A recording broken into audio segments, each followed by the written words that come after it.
Salut les amis, on se retrouve pour un nouvel épisode du Coastliner, du projet Coastliner, basé sur le set de départ, donc Coastliner. Et là, c'est vrai que je l'ai un petit peu présenté lors du premier épisode, mais je voulais vous montrer un petit peu les blisters de voie, donc les éléments que j'ai achetés pour compléter le rond de base et faire un réseau qui puisse être exploitable et un petit peu plus ludique.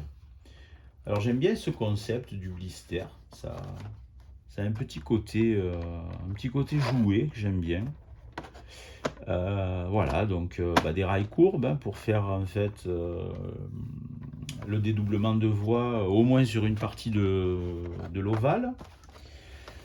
Les fameux heurtoirs à l'américaine, hein, les bumpers quadripodes avec une seule zone de contact. Des petits compléments rail droit si j'arrive à pouvoir allonger un petit peu mes embranchements ou mes voies de garage. Le pont, j'en avais parlé au premier épisode. Alors pareil, hein, là je suis vraiment parti à fond sur la CSX. Donc un petit pont métallique de la longueur d'un rail droit classique. Voilà, que je vais mettre sur le réseau. Donc je pense qu'il y aura un petit peu de relief négatif. Voilà, et ensuite la base du projet, alors en EZ-Track, base du projet pour l'EZ-Track sur lit de ballast noir. Parce qu'après, il y a de l'EZ-Track sur lit de ballast gris. Avec donc là c'est du métal classique hein, du métal gris le rail. Il y a une gamme avec du rail comme les autres marques hein, je me rappelle plus quel métal c'est, alors c'est plus du maille short mais voilà, donc là c'est les éléments de base, c'est ce qu'il y a de moins cher. Il y a l'aiguillage à droite, l'aiguillage à gauche. Il existe également le croisement. Voilà. Ce qui est pas mal, c'est que du coup la courbe de l'aiguillage est équivalente à la courbe standard de la marque. Alors il existe un rayon plus petit, mais apparemment pas tous les modèles passent. Voilà. Peut-être si je faisais un total double voie, peut-être qu'il faudra que je prenne le plus petit rayon pour la voie du milieu. Voilà, donc cet aiguillage, il est livré avec la commande pour l'activer, les cordons et le moteur est déjà installé à l'intérieur. Donc là, on peut voir la notice.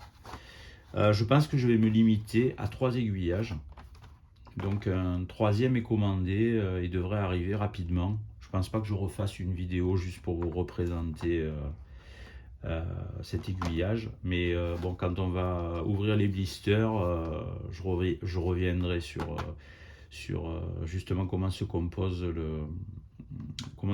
le moteur et l'installation à l'intérieur de l'aiguille. Voilà pour les aiguillages.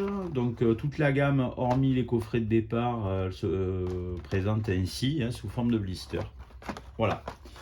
Bon on va ouvrir les blisters parce que même si c'est super joli dedans et que ça fait tout neuf, il va falloir qu'on commence à réfléchir à la disposition du réseau. Voilà, on se retrouve tout de suite.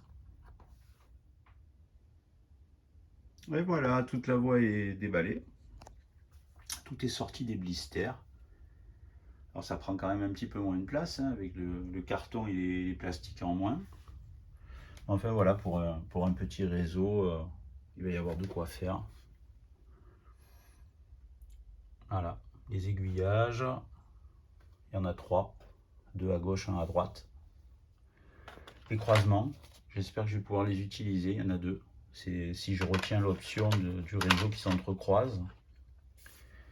Là, des rails courbes supplémentaires, quelques droits.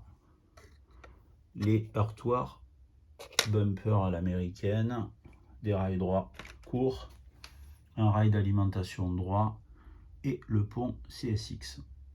Voilà, donc là c'est parti. Il va falloir faire travailler les méninges et on va faire tous les essais au sol. Tant qu'à faire, on va continuer comme ça. Alors je viens de remarquer quelque chose en fait en déballant, c'est que finalement la voie incluse dans le coffret, qui est celle-ci, eh ben, n'est pas de la même conception que la voie qu'on achète en blister, qui est celle-là. Là en fait, ben, la voie elle est clippée, mais on peut la désolidariser du ballast. Et ça on le voit, hein, les traverses, il y a un moule. Et elles sont à l'intérieur de ce moule. Alors que là, on voit que les traverses en fait font partie intégrante du ballast. Bon, quand on les fixe, il n'y a pas de souci, ça coïncide bien. Mais c'est assez surprenant parce que ben, le coffret il est de cette année. Alors est-ce que ça veut dire que dans les coffrets ils écoulent d'anciens stocks de voies? C'est possible. Voilà, une petite remarque comme ça. Bon, c'est pas gênant plus que ça, mais c'était intéressant de le constater.